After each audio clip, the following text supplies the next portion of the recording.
तुकाराम मुंडे हे असे अधिकारी आहे का ज्यांच्या 20 वर्षामध्ये 24 बदल्या झाल्या आणि 7 महिन्यामध्ये जे काही त्यांनी नागपूर शहरामध्ये गुल खिलवलं आणि जे उत्तर मी पाहिलं मंत्री महोदय, असं गोलमोल उत्तर मी आजपर्यंत कधी पाहिलं नाही।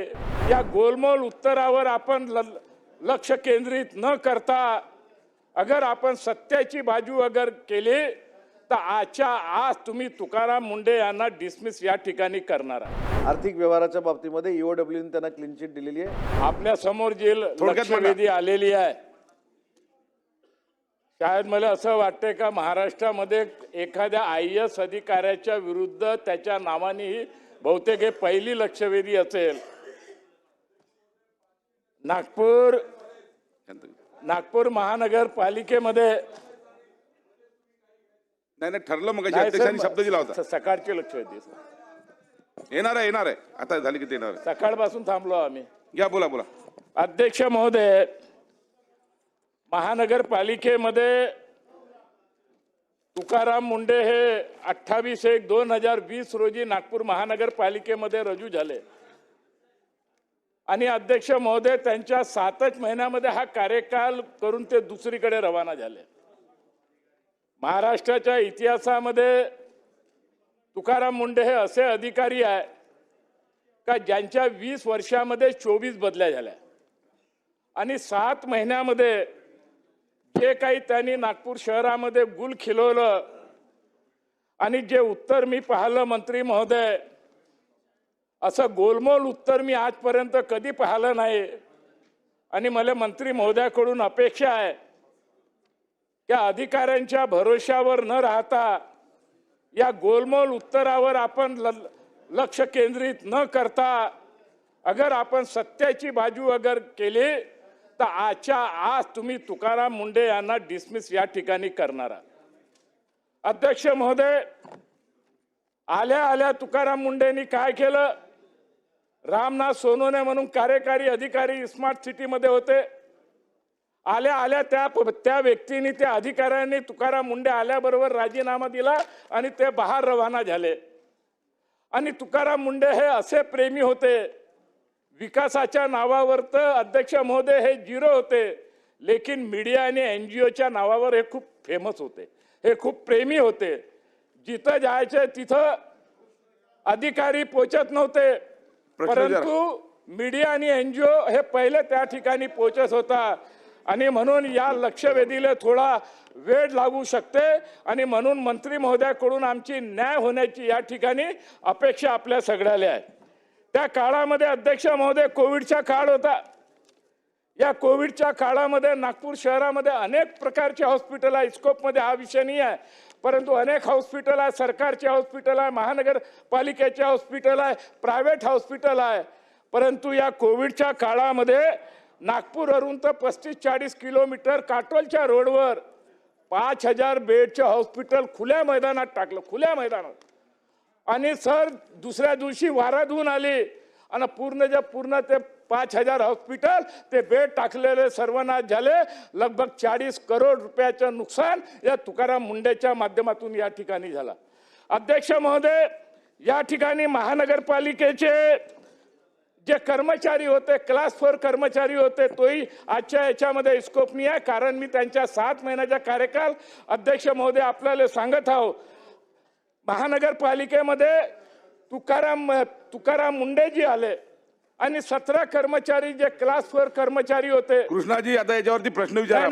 नाही मी सगळं सांगतो अध्यक्ष महोदय, कारण हा भयानक विषय आहे। 17 परिवाराला बर्बाद करण्याचं काम त्यांनी केलं आणि त्या 17 कर्मचाऱ्याची फाईल अध्यक्ष महोदय त्यांना 89 प्रमाणे बेनिफिट द्या अशा प्रकारची मूव झाली असता आणि त्यांच्याकडे गेले आणि त्या दिवशी तुकाराम मुंडे आले, त्यांनी काही पाहिलं नाही मंत्री महोदय आणि त्या 17 कर्मचाऱ्याला डिसमिस करून टाकलं, नोकरीतून काढून टाकलं। ते बी अचंबित झाले का अचानक हे का झालं? आणि हायकोर्टामध्ये अध्यक्ष महोदय ते हायकोर्टामध्ये गेले आणि हायकोर्टामध्ये त्या कर्मचाऱ्यांनी लहान वकील उभा केला, यांनी 4 वकील केले, ते टिकू शकले नाही। आणि म्हणून अध्यक्ष महोदय तुकाराम मुंडे साहेबाला स्मार्ट सिटीचा अधिकार नव्हता, स्मार्ट सिटीमध्ये त्यांनी हस्तक्षेप केलं. स्मार्ट सिटीच्या माध्यमातून लगभग 18-19 करोड रुपयाचे पर्टिक्युलर एका कॉन्ट्रॅक्टरले बिल देण्याचे काम केलं. ते बोर्डाचे मेंबर सुद्धा नव्हते, कृष्णाजी संचालक खोपडेजी, सुद्धा नव्हते. कृष्णा खोपडेजी, आपण प्रश्न विचारायच्यावर होता. हा प्रश्न विचारा. त्याच्यानंतर मी सांगतो. हा. अध्यक्ष महोदय, त्यावेळेस महापौर संदीप जोशी यांनी स्मार्ट सिटीच्या सेक्रेटरीला पत्र देऊन विचारलं का स्मार्ट सिटीचे संचालक तुकाराम मुंडे आहे का? त्यांनी म्हटलं नाही. स्मार्ट सिटीमध्ये हस्तक्षेप करण्याचा अधिकार त्यांना आहे का? त्यांनी म्हणलं नाही. आणि म्हणून हे तिन्ही उत्तर स्मार्ट सिटीच्या सेक्रेटरीनी त्या ठिकाणी दिलं. आणि या व्यक्तीने ज्या महिला 2 अधिकारी होत्या मंत्री महोदय, ज्या महिलांनी त्या फाईलवर सही केली नाही, एका महिलेला त्याने रवी भवनच्या कॉटेजमध्ये बोलवलं आणि तिथं त्या मुलीला टॉर्चर केलं. ते रडत रडत बाहेर निघाली. आणि दुसऱ्या महिला अधिकारी ते कॉर्पोरेशनच्या ऑफिसमध्ये बोलवलं, तिला टॉर्चर केलं. ते रडू रडू त्या ठिकाणी निघाले. प्रश्न घ्या त्याच्यावर. अध्यक्ष महोदय, मी प्रश्न बी घेणार आहोत आणि मंत्री महोदयाकडून मागणी बी करणार आहोत. या संदर्भात अध्यक्ष महोदय, माजी महापौर संदीप जोशी साहेबांनी, अध्यक्ष महोदय, मी पहिले सांगितलंय कोणी अधिकाऱ्याचा बचाव करण्याचा प्रयत्न करू नये, कोणी अधिकाऱ्याचा बचाव करण्याचा प्रयत्न करू नये. अध्यक्ष महोदय, मी पहिले सांगितलंय का या लक्षवेधीला वेळ लागेल. अध्यक्ष महोदय, संदीप जोशी महापौर असताना त्यांनी बाय पुरावे सहित सदर पोलीस स्टेशनमध्ये गुन्हा दाखल केला. आणि महाराष्ट्राच्या इतिहासामध्ये IAS अधिकाऱ्याच्या विरुद्ध 2 महिला अधिकाऱ्यांनी सुद्धा सदर पोलीस स्टेशनमध्ये तक्रार दाखल केली. आणि तुकाराम मुंडे जो अजेंडा त्यांना बनवायला सांगते तर लिखित मध्ये सांगते इसके परिणाम गलत होंगे. अशा प्रकारची धमकी देणारा अधिकारी, अशा प्रकारचे वर्षण करणारे अधिकारी. याच्यामध्ये महिला आयोगकडे जेव्हा प्रकरण गेलं, अध्यक्ष महोदय, काल वडट्टीवार साहेबांनी क्लीन चिट दिली आहे. परंतु याच्यामध्ये प्रश्न विचारल्यानंतर आम्ही पुढे चाललो. तुम्ही प्रश्न विचारल्यानंतर आम्ही पुढे जाऊ. प्रश्न विचारा आपल्याच्यावरचे, या लक्षवेधीवरचे पॉइंटेड प्रश्न विचारा. अध्यक्ष महोदय, मी महिला आयोगाचं सांगतो, कारण वडट्टीवार साहेबांनी जेव्हा परवा सांगितलं, चुकीच्या माहितीच्या आधारे त्यांनी सांगितलं. आणि म्हणून महिला आयोगाने बी म्हटलंय का तुकाराम मुंडे यांनी गंभीर परिणामाची धमकी दिली होती आणि त्यामुळे ते मानसिक छळ त्या महिलांच्या त्या ठिकाणी झालेला होता. आणि म्हणून अध्यक्ष महोदय, मंत्री महोदयांना माझी विनंती आहे का या प्रकरणामध्ये, कारण हे पूर्ण प्रकरण 7 महिने ते नागपूर महानगरपालिकेमध्ये होते, स्मार्ट सिटीचा अधिकार नसताना त्यांनी दुरुपयोग केला. 7 महिन्याच्या महानगरपालिकेच्या कारभारामध्ये त्यांनी हस्तक्षेप केला. सरकारच्या ओव्हर रूल करून 17 कर्मचाऱ्याला त्यांनी काढलं. आणि म्हणून मंत्री महोदय, माझी विनंती आपल्याला आहे का या सगळ्या प्रकरणाची पाहिलं. खोपडे साहेब, आपण प्रश्न विचारत नसाल तुम्ही पुढची लक्षवेधी पुकारतो. झालं ना पुढची पुकारतो मी. आपण जर प्रश्न विचारत नसाल तर. मंत्री महोदय, माझी या ठिकाणी आपल्याला विनंती आहे का तुकाराम मुंडेने जे प्रकरण या ठिकाणी केलं त्यांना तातडीने आपण डिसमिस करावं. नंबर 2 या संपूर्ण प्रकरणाची चौकशी मुख्य सचिव आणि पोलीस महासंचालकाच्या वतीने करावी. नंबर 3, जे 17 कर्मचाऱ्याला त्यांनी डिसमिस केलं ते हायकोर्टामध्ये हे करू शकले नाही. एकनाथराव शिंदे साहेबांनी अनेक वेळा मिटिंगा बोलवल्या, परंतु वेळेअभावी ते होऊ शकले नाही. आणि म्हणून हायकोर्टामध्ये आपण एफिडेव्हिट देऊ शकतो का? अध्यक्ष महोदय, सन्मान्य सदस्यांनी ज्या तुकाराम मुंडेंबद्दल या ठिकाणी ही लक्षवेधी आणलेली आहे त्या संदर्भातली काही माहिती मला आपल्या मार्फत सदनाला या ठिकाणी द्यायची आहे. स्मार्ट सिटीच्या बाबतीमध्ये तुकाराम मुंडेंची चौकशी व्हावी अशा पद्धतीची मागणी सन्मान्य सदस्यांनी केलेली आहे. परंतु त्यावेळी कोविडच्या कालावधीमध्ये तुकाराम मुंडेंनी स्मार्ट सिटीची कामं नक्की बघितली याच्याबद्दल दुमत असण्याचं काही कारण नाही. पण ती कशासाठी बघितली, का बघितली याच्यासाठी देखील एक पार्श्वभूमी होती.